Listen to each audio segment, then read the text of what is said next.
मनापासून स्वागत करते तुमचं माझ्या आजच्या एका नवीन ब्लॉगमध्ये. इथं ना मी संत्रे आहेत ना त्याची सालं जमा करायला लागलेली आहे, कारण मला याची पावडर बनवायची आहे फेस पॅकसाठी. त्यासाठी तर आता थोडीशी जमा झालेली आहे. विहानला संत्रा एवढं आवडतं ना की तो देतच नाही. मग दे ना, त्याची सालं मला जमा करायची आहेत. ही उन्हामध्ये काय करते मी, उन्हामध्ये सुकवते आणि त्याची मिक्सर लावून पावडर करून ठेवते. म्हणजे आणि त्यामध्ये मग नंतर जेव्हा कधी फेस पॅक लावायचं असेल तेव्हा यूज मध्ये येते. खरंच खूप छान रिझल्ट येतो त्याचा. विहू दे ना, आता परत सगळं घाण करून टाकतो तो. सोनू माझं ओ बेटा, जरा गाणं म्हणून दाखव ना. अंगाई म्हणून दाखव मला. कुठं जातोस तू? आज संडे आहे आणि माझी काही एवढी तब्येत ठीक नाही होती, त्यामुळे मग मी काही सकाळचा ब्रेकफास्ट वगैरे काहीच बनवला नाही. डायरेक्ट मग जेवणच करायसाठी घेतलं होतं. तर भाजीमध्ये ना हे मी शेंगदाण्याची चटणी बनवलेली आहे, जी की मला आठवडाभर काहीच जेवण छान नव्हतं लागत. त्यासाठीच म्हणून मग मी ही शेंगदाण्याची चटणी बनवली. आणि त्यानंतर ना रात्री मी चवळी पण भिजत घातली होती, की माझं असं काहीच प्लॅन नव्हतं की आज चटणी वगैरे असं काय बनवायचं आहे म्हणून. ऑन द स्पॉट मी बनवली, पण ही चवळी पण भिजत घातली होती म्हणून मग त्याची थोडीशी ना अशी ग्रेव्ही टाईप भाजी बनवून घेतली. थोडासा गरम मसाला वगैरे टाकला आणि थोडीशी तिखट बनवली ना की ही पण तोंडाला खूप छान चव लागते ह्याची पण. मग माझा सगळाच स्वयंपाक आवरला होता. आता किचन सगळं आवरून घ्यायचं होतं, कारण मला असं होतं ना या थंडीच्या दिवसामध्ये एकदा जेवलं ना की बाकी मग काहीच कामं करायला सुचत नाहीत. म्हणजे नकोच वाटतं, पाण्यामध्येच हात घालायला नको वाटतं. म्हणून सगळ्यात तर अगोदर किचन वगैरे छान धुवून वगैरे घेतलं, कारण एकदा जेवण झालं की मग हे सगळं नको वाटतं. त्यापेक्षा किचन अगोदर क्लीन करून घेतलं.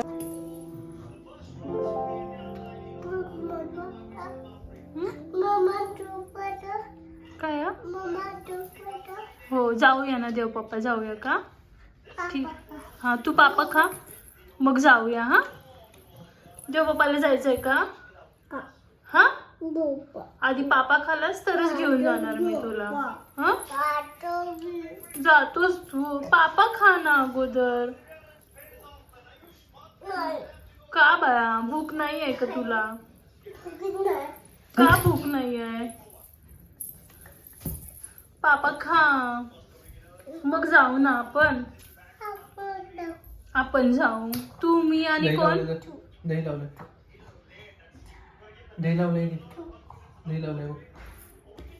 नको का? काय खाल्लं तू? मला सांगशील का तू काय खाल्लंय? का कंटाळा आलाय बरं तुला? आता सगळे आहेत ना घरी, मग का कंटाळा आलाय? काका आहेत, डॅडू आहेत, मी आहे, मग कसला कंटाळा आलाय तुला? हा जा बरं, ती गाडी सोबत खेळ. मग गाडी सोबत खेळ, कंटाळा आलाय तर. का कंटाळा आलाय विहूला? फिरायला जायचं का? मग कंटाळा जातोय, फिरायला जाऊ का? हा गाडी सोबत खेळ, हा कंटाळा जाईल तुझा. ओके.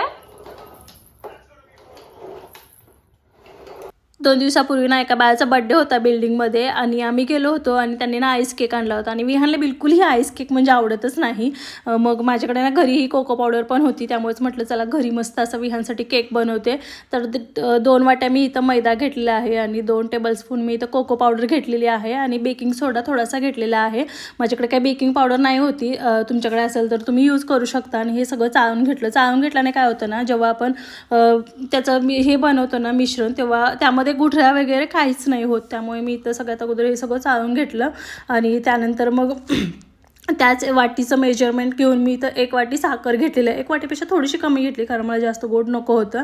आणि त्याच वाटीनं 1 वाटी मी इथं दूध घेतलेलं आहे. आणि हे सगळं मिक्सरला छान मी बारीक करून घेतलं आणि एका बाउलमध्ये मी हे काढून घेतलेलं आहे. आता तुम्ही ना ह्यामध्ये बटर यूज करू शकता किंवा तूप यूज करू शकता. मी इथं तूप थोडंसं कढवून घेतलेलं आहे आणि हे सगळं छान मिक्स करायचं.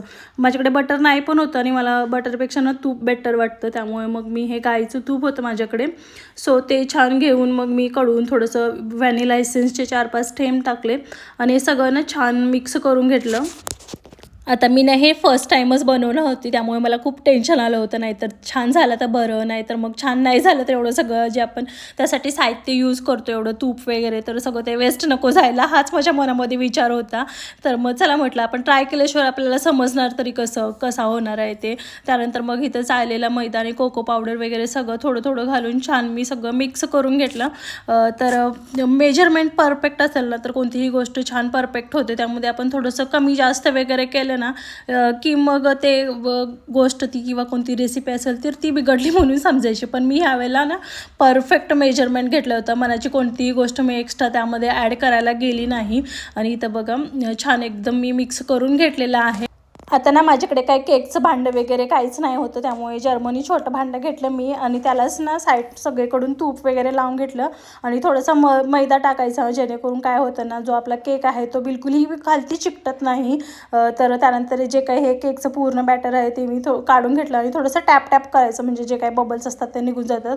आणि माझ्याकडे काही तुटी फुटी पण नाही होती. मग काजू आणि बदामशिवाय दुसरं हेल्दी काय म्हणून मग मी वरतून थोडं काजू आणि बदाम टाकले. आणि खरं सांगते मी हे वरतून जे काजू टाकले असतात ना ते थोडेसे गरम झाले ना की इतके टेस्टला छान लागतात, कुरकुरीत वगैरे.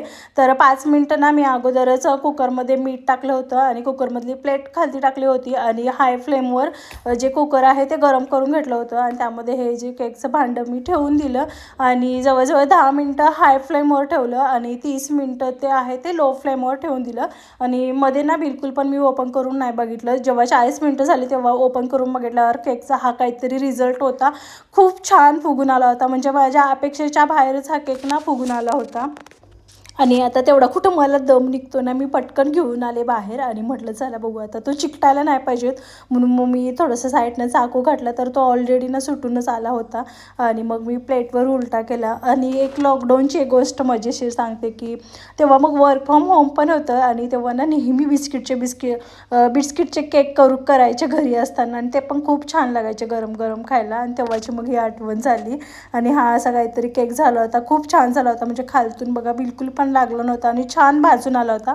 मला वाटतं आणखी एक 10 मिनटं जरी ठेवला असताना तर थोडासा खालतून करपला असता आणि त्यानंतर वरतून हा असा काहीतरी भाजला होता. याआधी इतका परफेक्ट केक कधीच झाला नव्हता. म्हणजे मी लास्ट टाइम रवा केक पण बनवला होता, पण एवढा काही परफेक्ट झाला नव्हता. आणि मला एवढं छान वाटायला लागले ना हा केक बघून. म्हणजे बघा घरच्या घरी आपण नॉर्मली घरच्या घरी बड्डे वगैरे सेलिब्रेट करतो तेव्हा असा केक बनवायला काय हरकत आहे. म्हणजे अगदी हेल्दीच आहे, ह्यामध्ये की मी जास्त काही असं सगळं यूज केलेलं नाही आहे.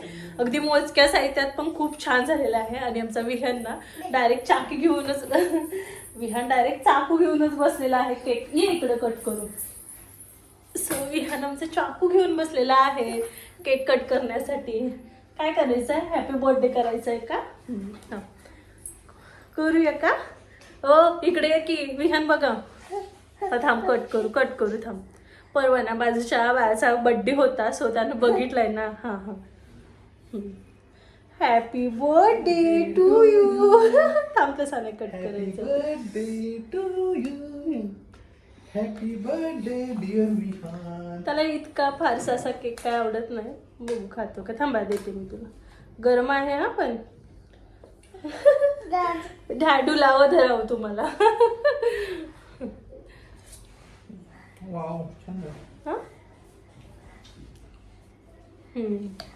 टेस्टला पण खरंच खूप छान झालेला आहे. मी इतका स्वीट बनवलेला नाही आहे.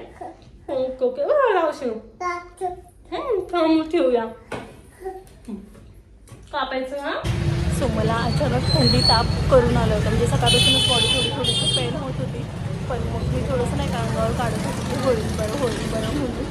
पण आता खूप असं सहन होण्याच्या पलीकडे होतं. मग इथं जवळच्या एका डॉक्टरकडे आलो. फर्स्ट टाईमच आलेली आहे मी इथं.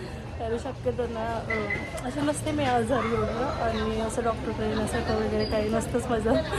पण यावेळेला असं झालं की मला सहनच होत नव्हतं. म्हटलं चला दाखवून येऊ.